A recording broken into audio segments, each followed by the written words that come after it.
What's something you saw you were definitely not supposed to see? Story 1. So I'm fresh out of school and taking a gap year before starting university. I managed to get a job working for the USAF at an air base in the UK. Details of the job aren't important. So, about 2 a.m. on this particular night in early 1988, the runway lights that are normally off come on briefly for perhaps 30 seconds, then go off. That's when I clearly hear something landing on the runway, and off to the right of the runway, one of the larger hangars opens its doors. In the pitch black, the light from that hangar is quite spectacular. That's when I see it. A small black triangular aircraft rolls straight into that hangar, and within seconds, the doors close behind it. This was my honest thought when I saw that. I definitely was not supposed to have seen that. I put my cigarette, hey, I was young and dumb, out and walked back into my building. A few weeks later, we got our first pictures of the F-117 Nighthawk, followed by a confirmation that it existed. I smiled a little and thought to myself, I already knew about that. Story 2. As a middle schooler, I picked up a book at the library, flipped through the pages, and found an application for a replacement birth certificate for some old man. It had every detail about his personal identification on it, so naturally I took it home thinking, I'll just hold on to this in case I ever need to assume a fake identity by pretending to be an 80-year-old man and flee the country. My mom found it and had to explain to me that, no, we don't steal people's identities. Story 3. When I was 14, a friend hosted a birthday party at his house with all the parents invited. Needed to use the restroom, but the main one was occupied, so my friend told me I could use the one in his mom's bedroom. As I walked up to the door, I could hear somebody in there, so I decided to wait until whoever was there finished. A good 10 minutes later, my friend's mom, who was hosting the party, and another good friend's stepfather walked out and see me standing there all confused. They asked what I was doing there, and I just said I was waiting to use the bathroom. Surprisingly, they played it cool and just said, I can use it now, and walked off. Story 4. I was about 8 or 9 and my parents were going to be out of town, so they had me and siblings stay with family from church. Once we got to the house, which was really nice by the way, they had one rule. You can play wherever you want, but the basement is off limits. Me being the little bastard I was, snuck down there the first chance I got and was supremely disappointed only to find rows and rows of plants growing under lights. Story 5. I was working part-time at a library for a school subject. One day they made me enter the data for new books into the library's computer system. As I worked, I did something, don't know what, that made Windows Outlook display onto the PC screen, along with some emails by the librarians directed to my teacher and to the other librarians. The emails basically said that I was really good at my job and very hardworking, and that the collaboration would be a very beneficial thing for both me and them. I wasn't supposed to read those messages, but they made me feel really happy. Story 6. I found my dad's will.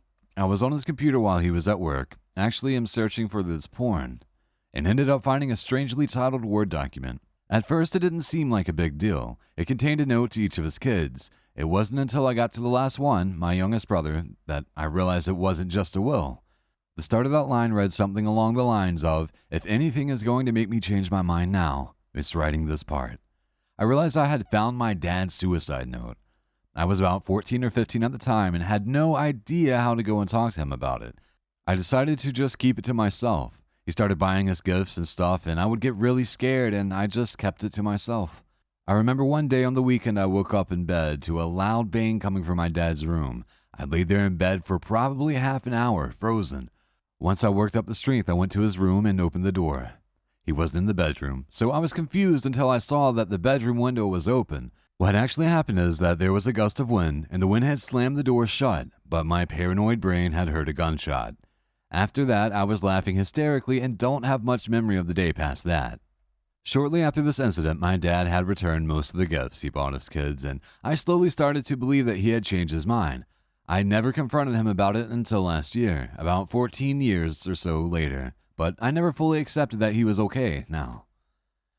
I called him distraught about a separate matter, and he started talking to me about depression. He told me on his own about how he considered taking his life and went into detail about it, and all I could do was cry and tell him, I know. We talked a lot longer after that, and we were finally able to put it to rest. Story 7. Growing up with my little brother and single mom, we never had a lot, but she made sure we always had a safe and decent place to live and that there was always food on the table. She never really ate much. I remember dinners of baked chicken, beef stew, salmon. It was a lot cheaper a million years ago. Good food, but nothing terribly extravagant. Always nutritious. Yet she barely ever ate. When I was 10, I saw her eating a PB&J on crackers in her room after dinner. That's when I realized there was never enough food for all three of us. She would cook what we had for my brother and I, and would eat the bare minimum, always out of sight, so that my brother and I wouldn't worry about the actual level of poverty we were at. I never asked for another material thing from her after that night. Story 8. When I was in college, I worked at an arcade and mini golf joint that seemed to give zero fucks about actually making money, but was never in any kind of financial trouble. When I got hired, the owner literally said, "I pay minimum wage and I expect to get minimum work for it." I worked the front counter and collected money for the mini golf and sold cups of coins, or you could just use the coin changer. The till was completely busted and would be off by $50 or more in either direction, no matter what you did. I realized very quickly that I could just pretend to ring up golf fees and cups of tokens and pocket the cash. So I'd pocket $30 to $40 every shift and nobody seemed to give a shit. One of the assistant managers let me take a break 20 minutes after I'd just taken a break because some of my friends had shown up and wanted to smoke a bowl with me. He was like, "That's totally more important than your job." It was awesome. Then one day I walked into the owner's office while the secretary was recording figures in the ledger. I can read upside down pretty well, and it was very obvious that the figures she was recording had fuck all to do with the business we were doing. We sold maybe $60 of golf fees a night, maybe $100 in cup coins. But she was recording $600 and $1,000 for each. I commented on the discrepancy and quipped about how someone would think we're in the laundry business, and she got really squirrely and told me to leave the office. The next day, the owner called me into his office, and we had a very circumspect conversation about how much I was enjoying working there and enjoying the perks of the job. And I very much got the sense that he was trying to decide if I was going to tell anyone anything. Apparently, he decided I wasn't, and I wasn't. So I kept working there. About a year later, the owner was arrested for money laundering, and we all got fired. Still, the best job I've ever had.